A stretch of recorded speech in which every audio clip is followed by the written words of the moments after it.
A neurociência mostra que o cérebro reage ao fim de um ciclo como se fosse dor física.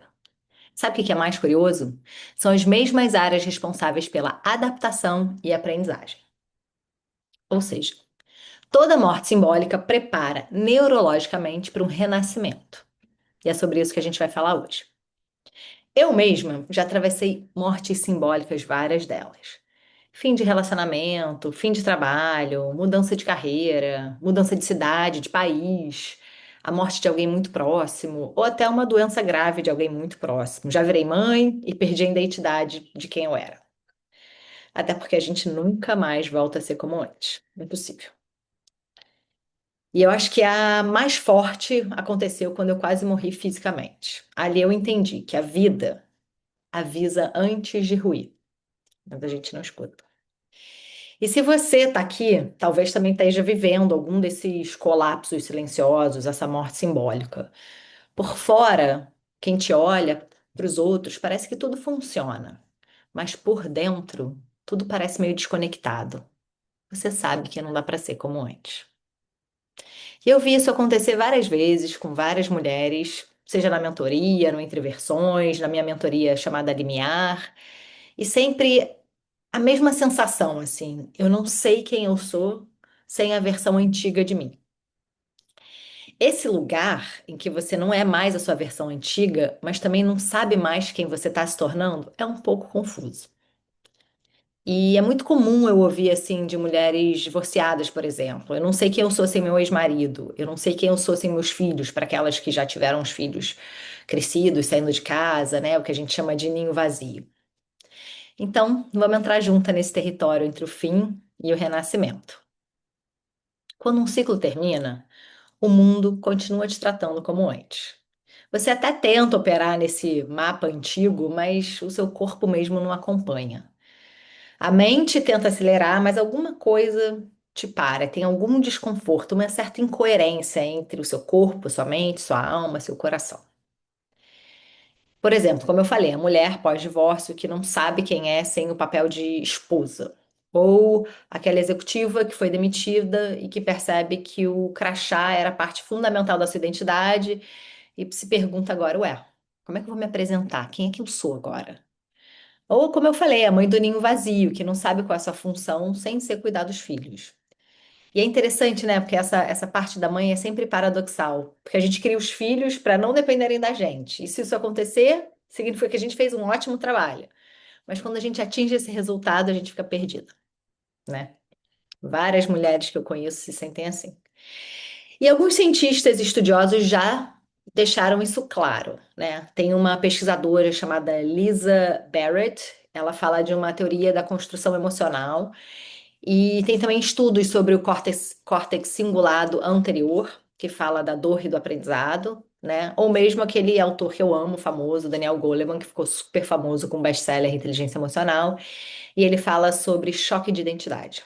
Ignorar o fim desses ciclos, essas mortes simbólicas, tem consequências. Muitas pessoas que ignoram isso reportam uma ansiedade crônica, uma perda de rendimento, produtividade profissional, um certo tédio existencial, ou até, enfim, alguns comportamentos que podem se desenvolver, certa compulsividade em comer, ou compras compulsivas para sentir alguma coisa. Eu conheço gente que faz muitos procedimentos estéticos numa tentativa de, sei, mudar o rosto, mudar a vida, né? Ou mudar alguma coisa física para tentar, de fato, mudar, né? Eu já ouvi várias vezes falando sobre corte de cabelo radical em mulher, né? Mas tem uma saída profunda e extremamente humana que eu quero propor aqui para vocês. Permitir que a versão antiga morra com consciência para que a nova possa começar a surgir. Então, permitir que a versão antiga morra com consciência para que a nova possa começar a surgir. Eu repeti porque acho que essa é bem forte. E eu vou te mostrar como é que isso acontece dentro de você, na mente, no corpo e na alma. Então, primeiro eu quero dizer que o fim de ciclo não é perda, ele é uma reconfiguração neural. Então, vamos falar de neuroplasticidade, que é uma característica do nosso cérebro, uma capacidade do nosso cérebro de se modificar, criar novas conexões neurais, fortalecer caminhos antigos e apagar aqueles que não fazem mais sentido. Então, nosso cérebro tem essa possibilidade, essa característica. E é o que permite a gente aprender, desaprender, mudar de hábito, reconstruir identidades e renascer depois de crises. Eu gosto de dizer que é como se fosse uma obra num bairro, assim. Quando a rua principal é fechada, no começo tudo trava, fica meio confuso, né? Mas aos poucos o trânsito vai encontrando novos caminhos, cria desvios, abre novas rotas. E é mais ou menos isso que seu cérebro faz com a neuroplasticidade. Tem um autor que eu gosto muito chamado Norman Deutsch. Ele, num livro que ele fala O Cérebro que Muda a Si Mesmo. Eu estou fazendo uma tradução aqui literal do inglês, mas ele documenta alguns casos assim, né, que chamam muita atenção, casos emblemáticos. Então, uma mulher que nasceu sem a metade dos seus hemisférios no cérebro, né? E mesmo assim, o seu cérebro reorganizou todas as funções. E alguns pacientes que recuperaram a mobilidade depois de ter AVC, usando, né, treinamento intensivo, terapia, funcional, fisioterapia, tudo de forma intensiva. Então, o cérebro reaprende, ele tem essa capacidade, essa neuroplasticidade. E ele explica que, eu gosto muito dessa analogia que ele fala, que o cérebro também funciona como alguns caminhos na Terra, né? Então, quanto mais você passa por esses caminhos na Terra, mais marcados eles ficam. E se você para de usar certo caminho, ela se fecha. E aí você cria outro caminho, ele começa fraco. Mas depois, como você vai se repetindo, ele vai se fortalecendo, ficando um caminho mais fundo, mais fortalecido, né? Um outro autor importante de citar também, que é o pai da neuroplasticidade, né, conhecido na ciência por isso, é o Michael Merzenich. Ele é um neurocientista, um dos mais citados no tema, e ele mostra que aprendizado, foco e repetição literalmente mudam o desenho do seu mapa cerebral, né? Então ele mostra que as regiões inteiras do cérebro podem crescer ou encolher dependendo do uso. E áreas dedicadas a uma função podem ser reassumidas por outras quando há alguma lesão ou desuso. Então, por exemplo, se tem alguma parte do seu cérebro que você sofreu alguma lesão e por algum motivo você não consegue realizar alguma atividade, o seu cérebro se modifica e outra parte do cérebro que inicialmente não tinha aquela função assume aquela função para que você desenvolva essa capacidade de novo. Eu acho incrível isso. Então, por exemplo, se você perde uma função como, sei lá, tocar piano, né? Então, esse território neural que antes era dedicado para isso é redistribuído para outras habilidades que você está usando mais, né? E tem uma outra autora também que é impossível não citar aqui, da Universidade de Stanford. Morei do ladinho, né? Chama Carol Dweck. Ela escreveu um livro chamado Mindset. E ela é muito focada em psicologia, né? Mas ela tem várias evidências, assim, sobre neurociência que é importante. Ela fala que as crenças sobre as habilidades mudam a estrutura cerebral. O que que é isso? Nos estudos dela, ela fala que os alunos que acreditam que podem aprender desenvolvem mais redes sinápticas. O que que é isso? Mais sinapses, mais conexões neurais, porque simplesmente pelo fato de que eles acreditam que podem aprender. Então, se você acredita que pode aprender, você aprende. E as pessoas que têm esse mindset de crescimento, né, elas ativam mais regiões no cérebro ligadas à resolução de desafios. Então, a sua própria crença, né, ela altera. O cérebro muda quando você acredita que pode mudar. Eu acho isso, assim, super poderoso, até mágico, né? E tem um outro, para citar um outro cientista também que eu gosto muito, que é o Richard Davidson. Ele fala, os estudos dele são muito com neuroimagens, né? Então ele faz muita imagem cerebral. E ele fala que algumas práticas, né, como de atenção plena, compaixão, eles alteram a conectividade cerebral. Então você vê ligações neurais no cérebro quando compara com pessoas que praticam, né? Mindfulness, atenção plena, compaixão ou meditação voltada para a compaixão. Quando comparada com pessoas que não praticam, você vê maior conectividade, cerebral. E ele fala, que eu adoro, né, também, que o cérebro emocional ele é tão plástico quanto cognitivo. Então, essa neuroplasticidade funciona não só para aspectos de habilidade, mas também com a nossa capacidade emocional. Então, por exemplo, quando você aprende a regular as emoções, o cérebro fortalece as áreas responsáveis por isso, né? Seja a calma, foco, a resiliência. E E isso é muito relevante aqui para o que a gente está falando, porque algumas pessoas mudam de dentro para fora, né? Depois de algumas crises intensas. Então, eu gosto muito de deixar isso claro, que essa mudança de dentro para fora vem muito disso também, dessa sua capacidade de regular as emoções, e isso é muito possível depois dessas crises intensas. E aí, o que que acontece quando esse velho morre, né? É, o cérebro começa a mapear o novo quando perde uma referência antiga.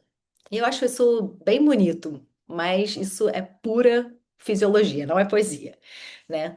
Então, a Lisa Barrett, que eu já falei, ela tem a teoria da construção emocional e ela fala que as emoções não são reações automáticas, que são previsões baseadas em experiências passadas. Então, o que você sente é basicamente uma previsão do seu cérebro sobre o que você já viveu, né? E quando uma fase da vida morre, o cérebro perde parte desse modelo de previsão, desse modelo preditivo. E aí, por isso que isso causa confusão, ambiguidade, uma sensação de não sei quem eu sou, um vazio. E aí você precisa desse tempo de reorganização, porque o cérebro não consegue mais prever. Ele precisa reconstruir tudo, né? Então, se você, por exemplo, sempre foi a executiva da empresa X e você perde esse papel, o cérebro não sabe mais o que prever sobre você. Como é que essa pessoa deve se comportar?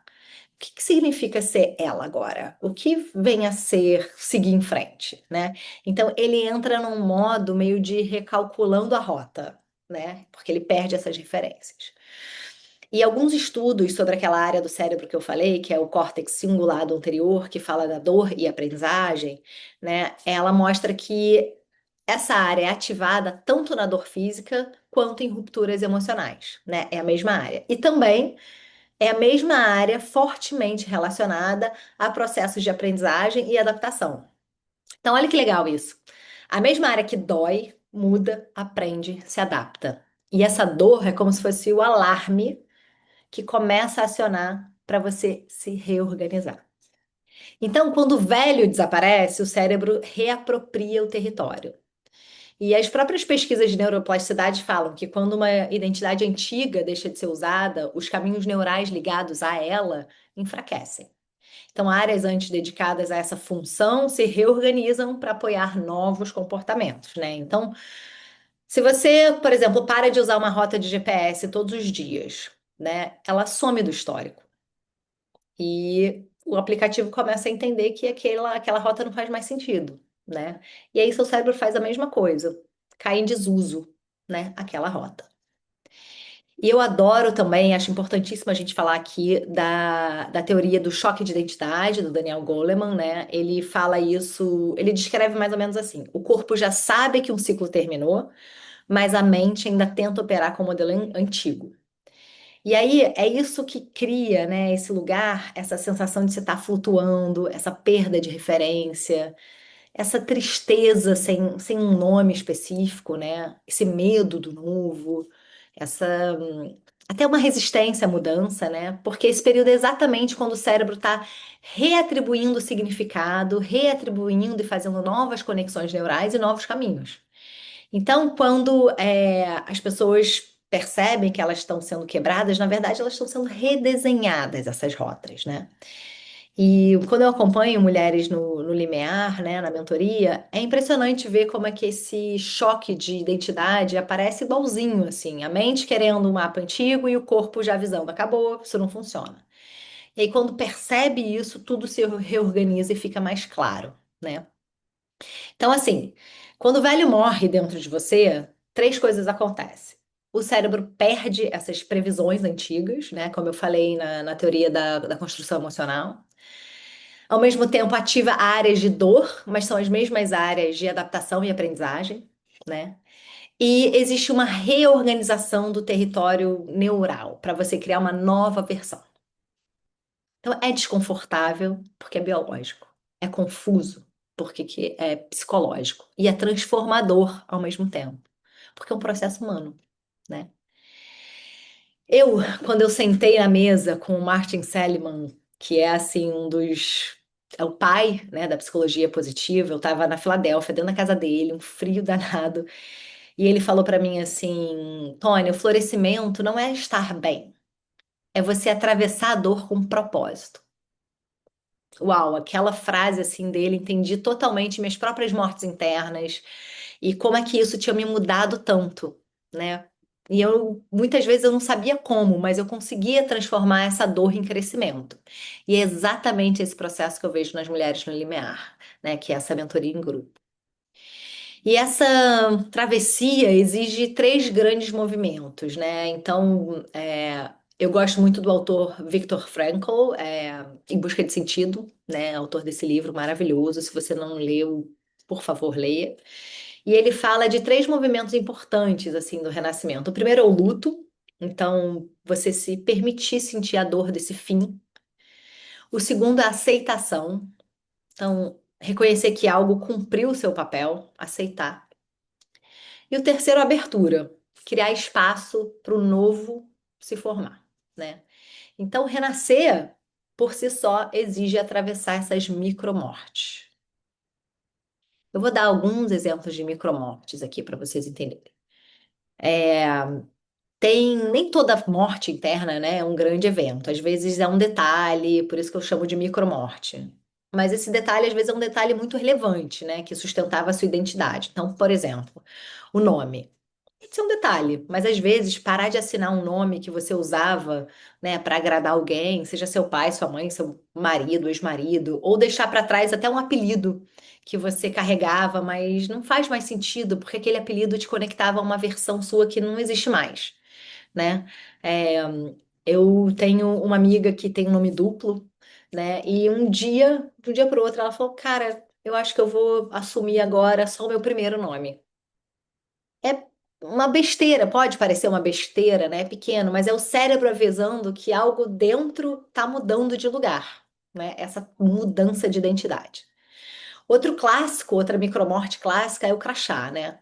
Perder, entregar ou deixar um crachá, né? Uma das mortes simbólicas, né? Assim, das pessoas com carreira sólida, né?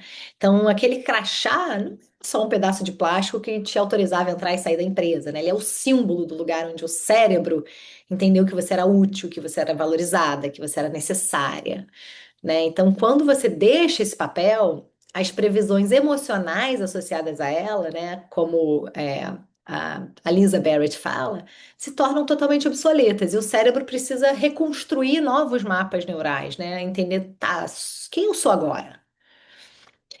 A é, outra micromorte que me chama muita atenção também é o sobrenome, né? O sobrenome emocional. Então, por exemplo, e aí, assim, isso é um dos mais clássicos, né? Deixar de carregar alguns títulos internos, como aquela que é responsável por tudo, a que nunca decepciona, a que agrada a todo mundo, a forte, a que dá conta. Isso tudo são, eu chamo de sobrenomes emocionais, né? E é quando você deixa um deles morrer, o cérebro precisa reconfigurar todo o padrão de funcionamento, desde hábitos até respostas automáticas. Micromortes são pequenas rupturas que abrem espaço para o renascimento se infiltrar. Podem parecer pequenas, mas alteram toda a sua arquitetura interna. Então, no Entre Versões, a gente vive exatamente esse espaço, né? Que não é sobre resolver rápido, é sobre aprender a morrer devagar, para renascer inteira, autêntica. Então, todo mês eu vejo essas mulheres fazendo pequenas despedidas, às vezes de um crachá, de uma versão de si, né? E ali a vida começa a abrir espaço, né? Teve até uma cliente minha que passou por um divórcio depois de 17 anos de casada, e todos os dias ela disse que caminhava na praia e não tinha muito destino. E ela me falava assim, Tônia, eu sinto que eu tô andando meio sem rumo quando eu caminho na praia, parece que eu tô perdida.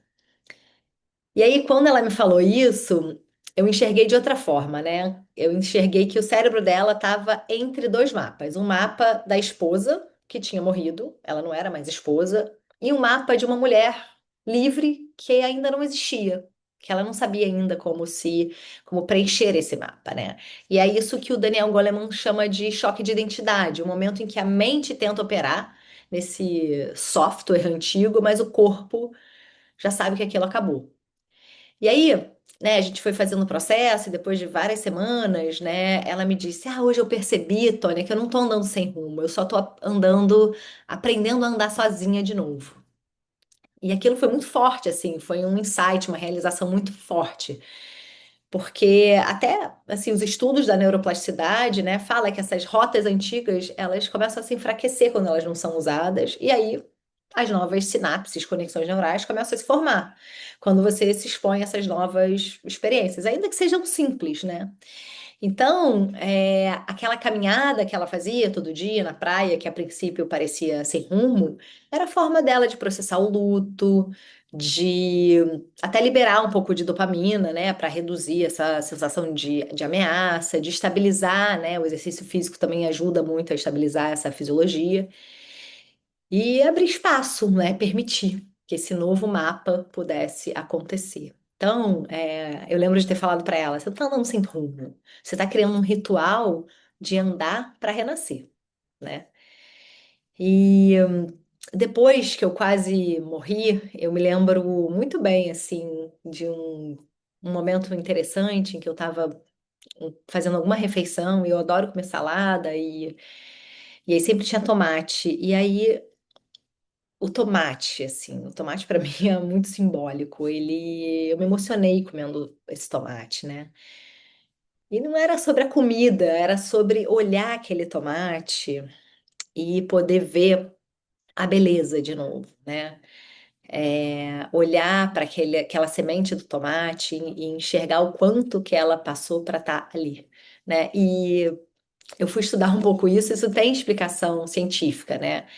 Se chama a espiral ascendente. Então, é de uma autora chamada Barbara Fredrickson, e ela fala que essas pequenas emoções positivas, mesmo que sejam discretas, né, elas têm um poder muito grande de ampliar o seu repertório, né, cognitivo, ativar algumas redes neurais de criatividade e até acelerar a sua cura emocional. Então, isso se chama ampliar e construir, né? O que isso significa, né? O que isso quer dizer? Que essas emoções positivas simples, mínimas, diárias, às vezes até invisíveis, como olhar uma flor, sentir o cheiro do café, ouvir o vento e curtir, né? Achar lindo. Eu tenho um pouco essa prática quando eu saio. Eu olho, presto atenção nas flores, nas plantas, na textura de algumas folhas, como elas são diferentes, os tons, né? E isso fortalece a resiliência e cria novas rotas neurais. Definitivamente novas rotas, né? Então é como se é a neuroplasticidade na prática, né? Então, vamos voltar à história do tomate, porque aquele tomate eu olhei e falei, caramba, já foi uma semente, né? Ele morreu como semente para nascer como fruto. E agora ele está me nutrindo, né?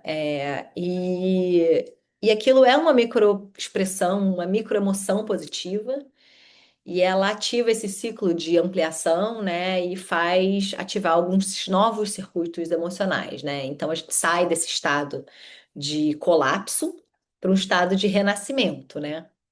Então, na prática, se você perde uma identidade, o cérebro ativa a dor.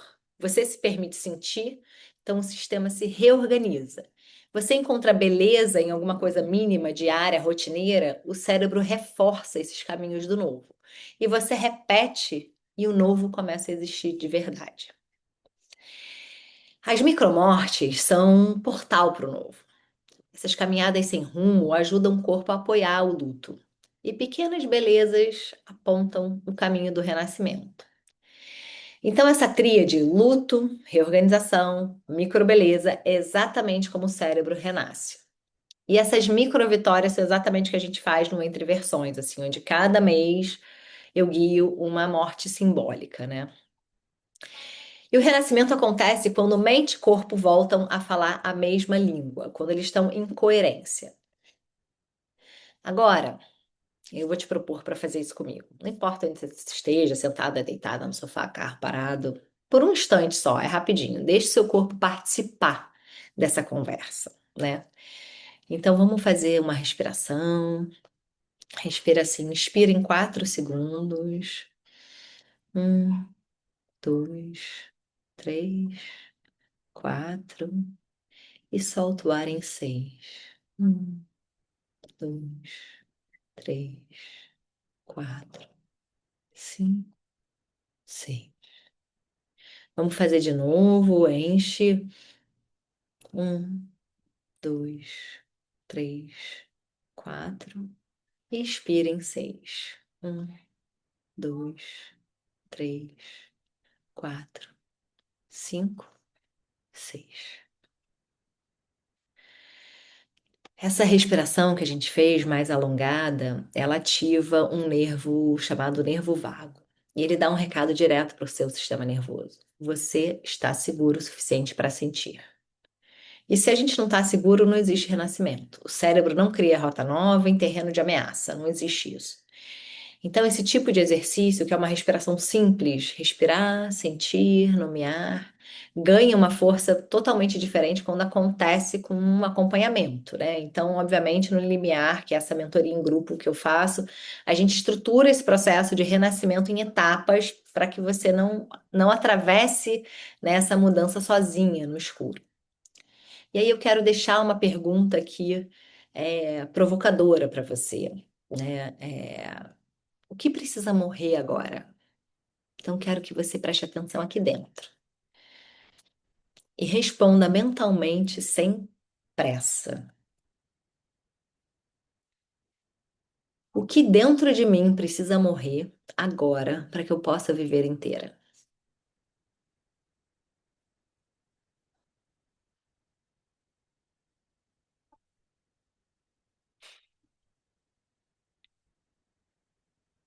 Pode ser um papel, pode ser uma promessa, um nome, pode ser uma mulher que você já não é.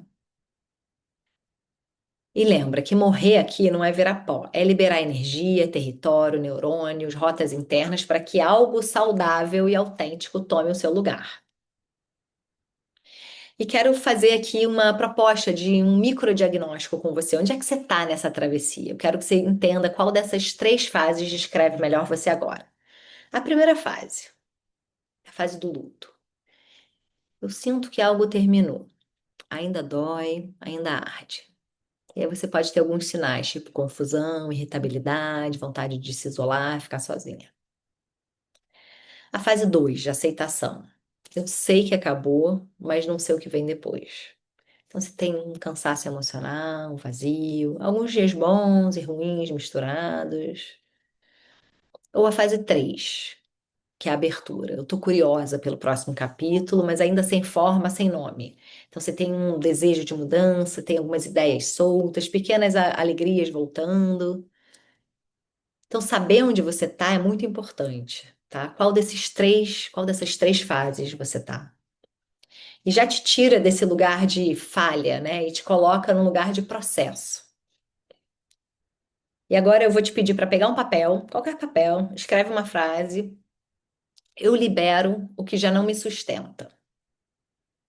Dobra esse papel. Vou pegar aqui o meu papel. Dobra esse papel, como quem dá tchau para uma versão que cumpriu o papel dela. E joga no lixo. Pronto. Eu libero o que já não me sustenta. Você acabou de fazer um pequeno ritual de micromorte consciente. E cada micromorte dessa prepara terreno para você renascer. Então, quando você respira assim, sente assim, nomeia, o cérebro entende a mensagem. Primeiro que a respiração acalma o corpo. Nomear essa morte ativa clareza na sua mente. E esse pequeno ritual sinaliza uma finalidade para o sistema emocional. É isso que cria essa coerência interna. E essa coerência é a base do renascimento. Então me responde aqui, nem que seja só para você. Qual versão sua está morrendo? E qual está começando a respirar? Essa resposta é o início do seu próximo capítulo, né? Toda morte simbólica abre espaço para a versão que você ainda não conhece. Você não está perdida, você está em transição. E toda transição é o corpo reorganizando caminhos para a mulher que você está se tornando. E se você sente que você está flutuando entre duas versões, isso não é falha. É renascimento ainda sem nome. Agora você entende por que o que parece fim é só um início disfarçado. Agora você entende que esse desconforto todo não é falha, é sinal de que o seu chão interno está mudando de forma. E o que você está sentindo é começo e não é fim. E morrer dói. A gente sabe disso. Mas carregar o que já morreu dói muito mais. Se alguma coisa dessa conversa encontrou você nesse espaço entre versões, se tocou alguma ferida sua, uma saudade, uma coragem, deixa aqui nos comentários a palavra florescer. É só isso, só uma palavra. Mas ela marca o momento em que você escolheu renascer. Se você quiser viver de forma guiada, sem atropelar, sem se perder, eu deixei aqui na descrição os links do Entre Versões. E quem precisa de rituais, mensagem de despedida, né? E do limiar, que é essa mentoria em grupo, para você atravessar isso para a próxima versão. O fim parece queda, mas quase sempre é o primeiro passo do voo. E no próximo vídeo eu vou te mostrar por que que a clareza nunca aparece antes da mudança. Ela nasce de dentro dela. E essa é a parte que quase ninguém conta.